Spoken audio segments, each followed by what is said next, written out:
Always great catching up with my next guest. Drakkar Klose is finally going to be back in action, taking on Joe Solecki, UFC Fight Night, December 2nd. Drakkar, how are you, man?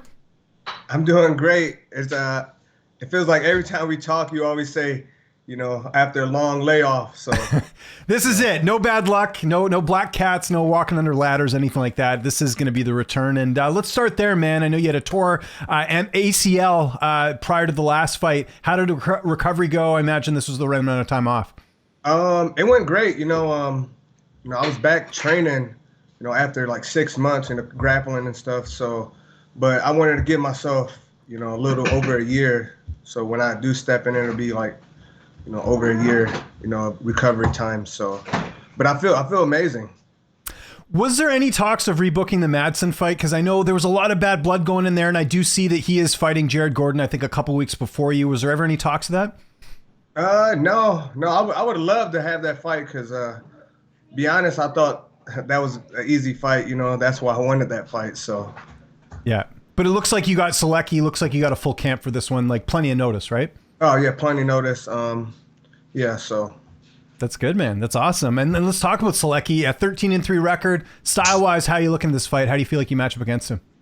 I think this is a good fight. Be honest, I've never heard of him before until my manager, offered me this guy. And he also manages this guy, so it's kind of like, I don't know, it kind of sucks. But I'm used to it because, every manager I've had, I've always fought like they're the same guys. Okay. Even though they're double dipping. Interesting. Well, no, that's interesting. So I thought Solecki was with Iridium because you're still with Rubenstein, aren't you? Yep. No, I think he Scott Holtzman is like his manager and he's under Ruby. So. Oh, interesting. Okay, I didn't know that because I know this happened with who's it? Christos Yagos, I think. Because I was at that fight. Remember, you guys had to fight each other, and you had back when you were with your old management, right? Yeah, Christos and Bobby Green. So that's right. Yeah, it's always they're always double dipping on us. Yeah, no, for sure. Well, at least you know a little bit about him, which is great. And camp at the lab, how's all that going? Everything going a-okay? Who are you getting to work with? Camp was going great. Benson. There's a lot of younger up and comers. Alexis, he's a really good wrestler. Then I'm still a coach over at Red Hawk Academy with Tim. Oh, cool. Okay. So Tim's helping me, and then all the guys over there. So I have a lot of people that's willing to help, and they're always down to help. So. That's good. Does it feel weird kind of being the veteran now? Like I remember when you and I first started doing interviews, you were the up and comer and Benson was sort of the leader. And now, I'm sure being, not only at the lab, but at Red Hawk as well, you're kind of the guy they look up to. Is that something you're getting used to? Yeah, because it's like, I'm getting old.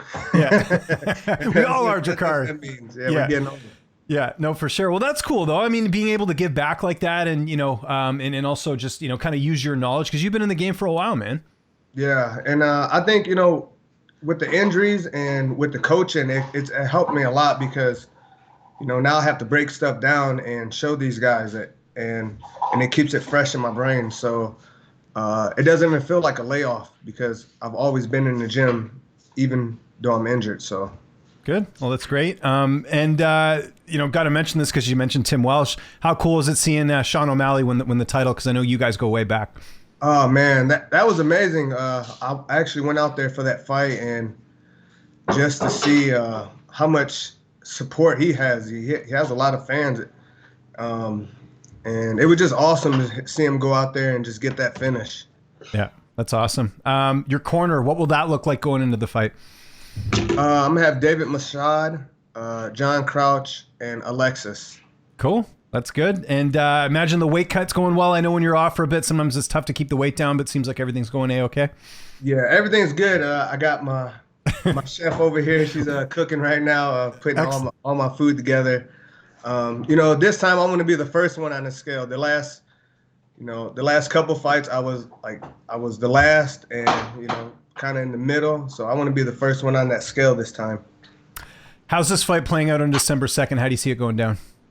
I got to go out there and make a statement with this guy. I want to show Dana White. I want to show Sean Shelby that, I deserve to fighting, these guys in the top 15. I see that Beneil's on the card and Bobby Green is headlining it. I really want that Beneil fight back. So hopefully, I'll go out there and do what I got to do, and I want to get that rematch with Beneil, and let me fight some of those guys in that top 5. Absolutely. Yeah, no, certainly make a case with that. Of course, at the top of your division, we still have the same champ, Islam Makhachev. What did you think of his win over Volk? That was pretty incredible, him finishing Volk in the first round.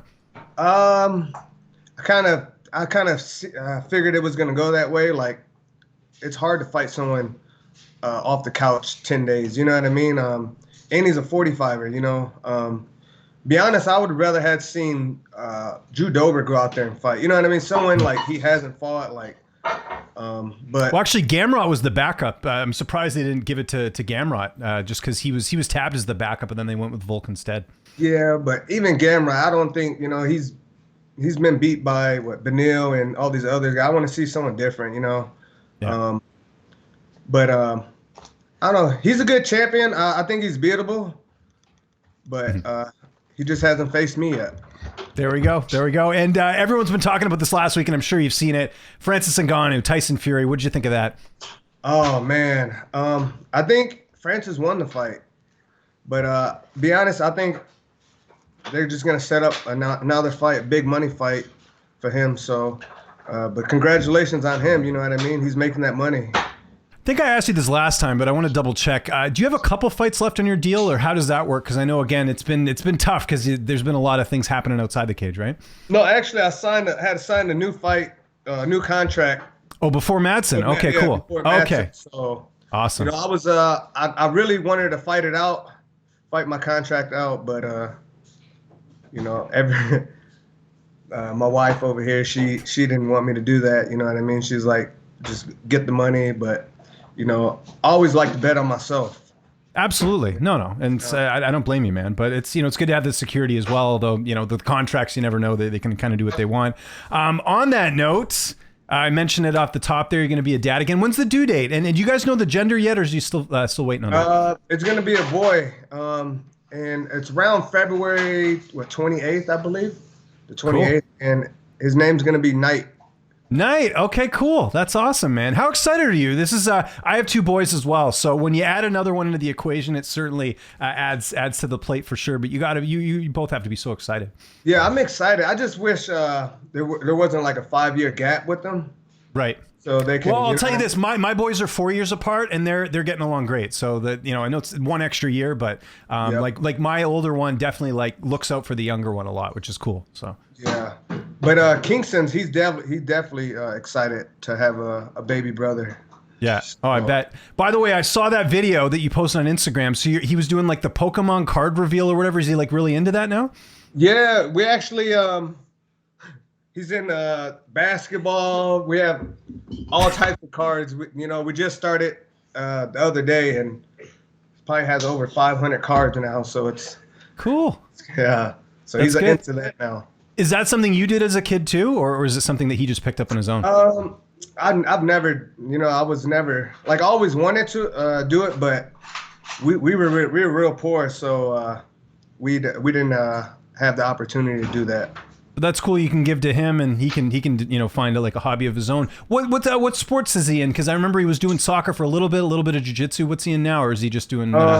He's really into gymnastics. He loves that, and I haven't really pushed him to wrestle and stuff like that because I just don't want him to burn out. Mm-hmm. So right now he really loves gymnastics. Good. That's cool. Yeah, just push him.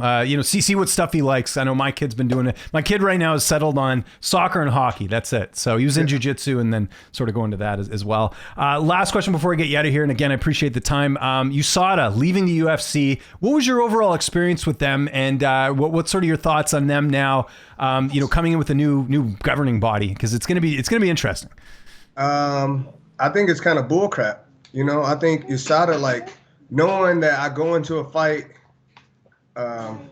knowing that, I'm safe, you know what I mean? They test the other guy, but now this guy, he interrogated Saddam Hussein, or what is that? What is he gonna do? Interrogate us? Is he gonna waterboard, or how is that gonna Yeah, I don't know. I don't know who the guy they brought in or whatever, but it's it's gonna be. I mean, again, they've had the program for 8 years. Interest because he trains down at ATT's. Like some people mention that as well. Yeah, it is interesting. We'll have to see. Are everyone from there like, because not gonna fail drug tests? You know what I mean? Like I don't know. It's weird. It kind of sucks. You know, like I really don't feel safe anymore.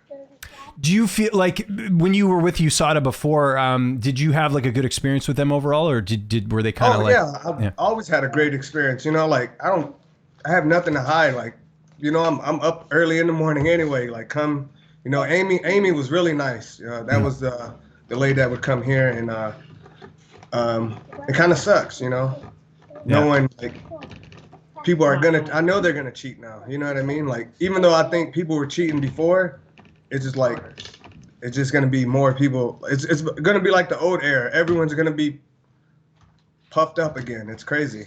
Well, don't you think it's interesting this whole Conor McGregor thing? He's not getting tested, and you know that kind of seemed weird too because they even mentioned McGregor in the letter saying that they weren't going to be working with the UFC anymore. Yeah, it's like everyone knows he's on steroids. Like you could just look at him like how he was. Like his head looked like Tito Ortiz's head. You know, it just got big. It is pretty big. Yeah. So it just sucks, you know. They did everything just for one guy, but I understand he's bringing in lots of money for him. You know what I mean? It's a business, it's entertainment. You know, they merged with WWE. All those guys, they all do steroids. You know what I mean? So, you know, it sucks.